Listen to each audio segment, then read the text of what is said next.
నమస్తే. ఇప్పుడు మీరు చూడబోతున్న వీడియో ఖచ్చితంగా మీకు ఉపయోగపడుతుంది, నచ్చుతుంది కూడా. మరి మీకు నచ్చిన విషయం నాకు తెలియాలి అంటే ఈ వీడియోని మీరు లైక్ చేయాలి, షేర్ చేయాలి, అలాగే మన ఛానల్‌ని సబ్స్క్రైబ్ చేయాలి. మీ సపోర్ట్‌ని నాకు అందిస్తారు కదా! ఓకే. ఇప్పుడు వీడియోని స్టార్ట్ చేద్దాం. నమస్తే. Welcome to our channel. నేను పద్మిని. ప్రస్తుతం మనతో పాటు ప్రముఖ ఆధ్యాత్మికవేత్త, వాస్తు జ్యోతిష పండితులు, రాజరాజేశ్వరి ఉపాసకులు, జ్యోతిష రత్న, జ్యోతిష ప్రపూర్ణ బిరుదాంకితులు శ్రీమతి భానుకోటేశ్వరి గారు మనతో పాటు ఉన్నారు. మాట్లాడదాం. నమస్కారం అండి. జై శ్రీరామ్. శ్రీమాత్రే నమః. శ్రీ గురుభ్యో నమః. భానుగారు, ద్వాదశ రాశులకి కూడా ఫెబ్ 6th నుంచి మార్చి 15th వరకు కుజ భగవానుడి యొక్క ఆగమనం చేత ఎలా ఉండబోతోందని చాలా వివరంగా తెలియజేస్తున్నారు. ఇక కర్కాటక రాశి నీచ పొందుతూ ఉంటాడు కుజ భగవానుడు అనేది అందరికీ తెలిసినటువంటి విషయమే. మరి కర్కాటక రాశి వారికి మంచి ఫలితాలను ఇస్తాడా కుజ భగవానుడు అనేది ఒక సంశయానికి గురి చేసేటటువంటి అంశం.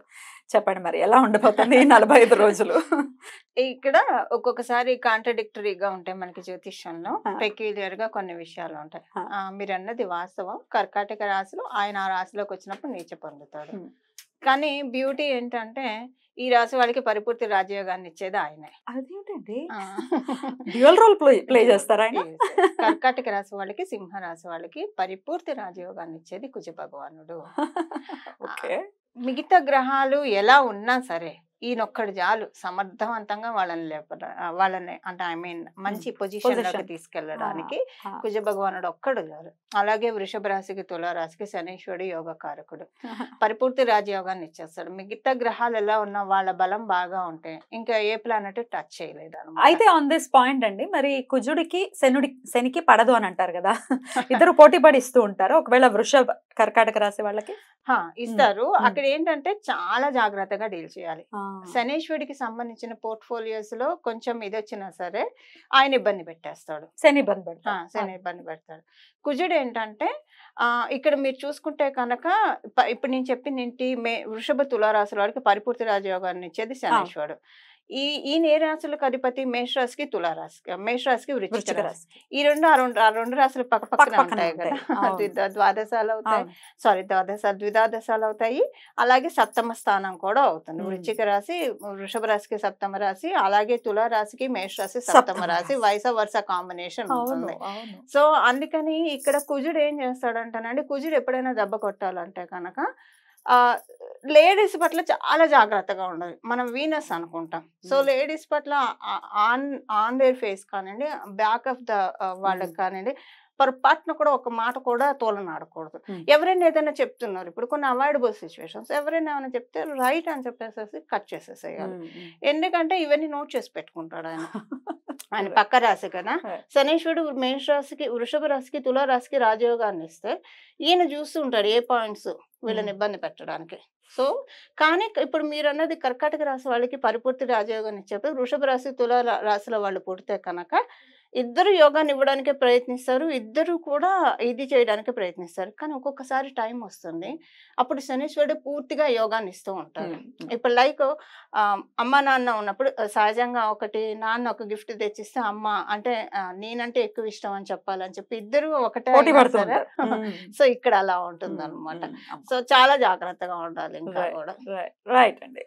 సో ఎటకెలకు కర్కాటక రాశి వారికి మరి మీరు అన్నట్టుగా పరిపూర్ణ రాజయోగం ఇస్తారు అని అంటున్నారు. కర్కాటక రాశికి, సింహరాశికి పూర్తి రాజయోగాన్ని ఇచ్చేది నిస్సందేహంగా మంగళుడు. మరి ఈ 45 days ఎలా ఆయన రిజల్ట్స్ ఎలా ఉండబోతున్నాయండి? పరిపూర్తి రాజయోగాన్ని ఇచ్చే ప్లానెట్ రుచిక మహాపురుష యోగాన్ని ఇస్తున్నాడు.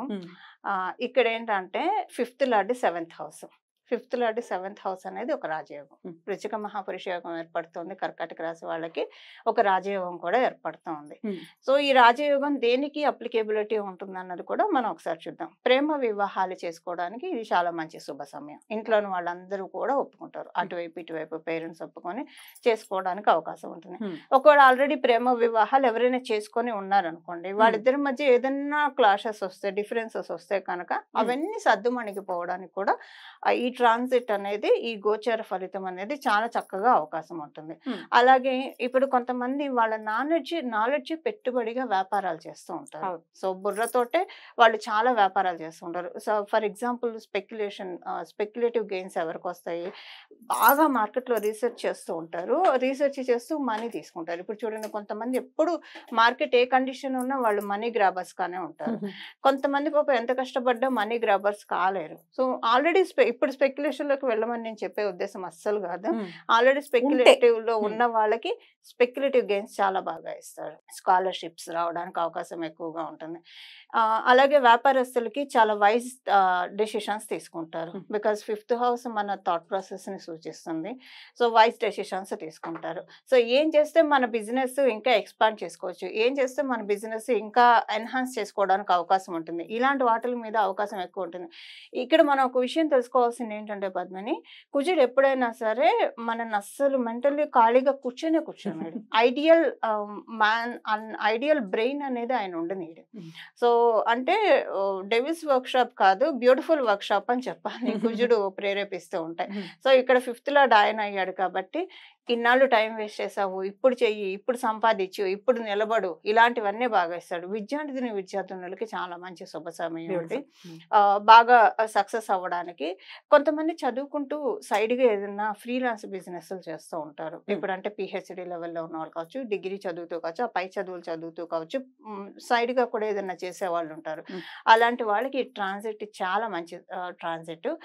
కుజ భగవానుడు న్యాచురల్ సహజ తృతీయానికి ఆయన కారకుడు, అందుకే భాతృకారకుడు అంటారు కుజ భగవానుడిని. షోల్డర్స్ ని సూచిస్తాడు ఆయన.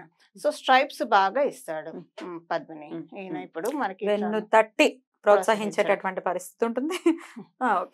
స్ట్రైప్స్ ఇస్తారు. ఇప్పుడు మీరు చూడండి, పోలీసులకి వాళ్ళకి కాకి డ్రెస్ వేసుకుంటూనే ఇక్కడ స్టార్స్ వస్తూ ఉంటాయి, రావు.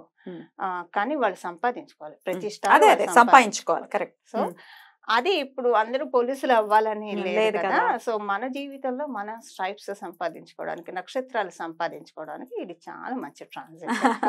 బ్యూటిఫుల్. మరి హెల్త్ ఎలా ఉంటుందండి వీళ్ళకి? హెల్త్ అబ్సల్యూట్లీ నార్మల్ ఉంటుంది. హెల్త్ విషయంలో ఏ రకమైన ఇంపాక్ట్ లేదు, చాలా బాగా ఉంటుంది. అంటే ఏదైనా ఒకవేళ ఎగ్జిస్టింగ్ ఉన్నా కూడా ఇప్పుడు మానసిక ఆరోగ్యం బాగా ఉంటే శారీరక ఆరోగ్యం ఆటోమేటిక్ గా బూస్టప్ అయిపోతుంది. సో అది ఈ మంత్ వీళ్ళకి. ఒకవేళ ఏమన్నా హెల్త్ ప్రాబ్లమ్స్ ఉన్నా మానసిక ఆనందం బాగా ఉంటుంది కాబట్టి శారీరకంగా చాలా లైట్ గా అనిపిస్తుంది. అంటే మన మీద ఏదైనా ఒక బరువు ఉన్నట్లు అనిపిస్తే అదంతా తీసి పక్కన పెట్టేసే బాధ్యత మంగళుడు తీసుకుంటాడు. అద్భుతం అండి. అయితే ఒక ఇంత ఆధిపత్య పోరు కూడా ఉంటుంది, మనం ఇందాక మాట్లాడుకున్నట్టుగా శని కుజులకి ఉంటుంది అని అనుకున్నాం కదా. ఇది మంచిదైనా అవ్వచ్చు, ఒకవేళ బాగాలేకపోతే బాగాలేని పరిస్థితి కూడా ఉంటుంది. కాబట్టి అష్టమ శని కూడా ఉంది కర్కాటక రాశి వారికి, దాని ఇంపాక్ట్ ఏమైనా ఉంటుందా? అష్టమ శని ఏ స్థానంలో ఉంది పద్మిని? ఏ రాశిలో ఉంది? స్థానం అంటే అష్టమ స్థానం. అవును, అష్టమ ఏ రాశిలో ఉంది? కుంభరాశిలో ఉంది. కుంభరాశి ఎవరిది? ఆయనదే, శని భగవానుడు. ఇప్పుడు మీరు చాకిచ్చి మిమ్మల్ని మీరు కోసుకోమంటే కోసుకుంటారో కోసుకో. ఇక్కడ అష్టమ స్థానంలో ఆయన సంచారం. ఇంకోటి ఒక మిత్ ఏంటంటే, మనకి జ్యోతిషంలో ఉన్న గ్రంథాల్లో ఉన్న మిత్ కాదు, నిజమే. పరాశర సంహిత జైమిని కారకాసులో ఉన్న విషయము, అష్టమ స్థానంలో శనీశ్వరుడు ఉంటే చాలా మంచిదా? పరిపూర్తి ఆయుర్దాయాన్ని ప్రసాదిస్తాడు. ఆరోగ్య సమస్యలు ఏమైనా ఉంటే సెటిల్ చేస్తాడు. ఇప్పుడు గోచారంలో కూడా ఆయన అష్టమ స్థానంలో ఉన్న, అష్టమ స్థానం మీద దృష్టి పెట్టిన కొంతమంది డాక్టర్లు చేతులు ఎత్తేసిన కేసులు ఉంటాయి, ఇంకా మేము చెప్పలేము అని చెప్పేసి ఇష్టం వచ్చింది మెడికల్ మిరాకిల్స్. అది అష్టమ స్థానంలో శనీశ్వరుడు ఉన్న, అష్టమ స్థానం మీద దృష్టి పెట్టిన ఇలాంటి మిరాకిల్స్ జరుగుతాయి. అది గోచారంలో పెడితేనే అంత ఇంపాక్ట్ ఉంటుంది. జన్మ జాతకంలో ఉంటే ఇంకా చెప్పనే అక్కర్లేదు. వాళ్ళ జీవితము ఎలాంటి బ్యాటిల్స్ లేకుండా నెగ్గుకొస్తారు పద్మిని. అంటే వక్రంలో ఉండకూడదు, కంబస్ట్ అవ్వకూడదు, ఈ రెండు అవ్వకూడదు. ఆయన సవ్యగతిలో ఉండాలి, సరిగ్గా ప్లేస్ అయి ఉండాలి. సో అక్కడ మళ్ళీ రాహు ఇంపాక్ట్ కూడా ఉండకూడదు. రైట్. అయినప్పటికీ వీళ్ళు ఈ 45 days కూడా ఎలాంటి పరిహారాలు చేసుకోవాలండి? ఈ 45 డేస్ హనుమంతుడు ఆరాధనే పద్మిని. Hmm. హనుమంతుడిని ఆరాధిస్తే కనుక చాలా మంచి ఫలితాలు ఉంటుంది. Hmm. ప్రతిరోజు క్రమం తప్పకుండా 3 సార్లు హనుమాన్ చాలీసా చదువుకుంటే కనుక చాలా చక్కటి ఫలితాలు అందుతాయి. రైట్ అండి, చాలా బ్యూటిఫుల్ గా మాకు ఎక్స్ప్లెయిన్ చేశారు. డెఫినెట్ గా ఈ 45 డేస్ కూడా చాలా పీస్ఫుల్ గా అండ్ చాలా అంటే మానసిక ఉల్లాసం ఉంటుంది అని అంటున్నారు కాబట్టి చాలా ఆనందకరంగానే గడుస్తుంది అనే నమ్మకం అయితే ఖచ్చితంగా వచ్చింది. అద్భుతం. ఇక నెక్స్ట్ ఎపిసోడ్ లో సింహరాశి గురించి మాట్లాడుకుందాం. థ్యాంక్ యూ సో మచ్ అండి. నమస్తే. మంగళం. నమో భగవతే వాసుదేవాయ.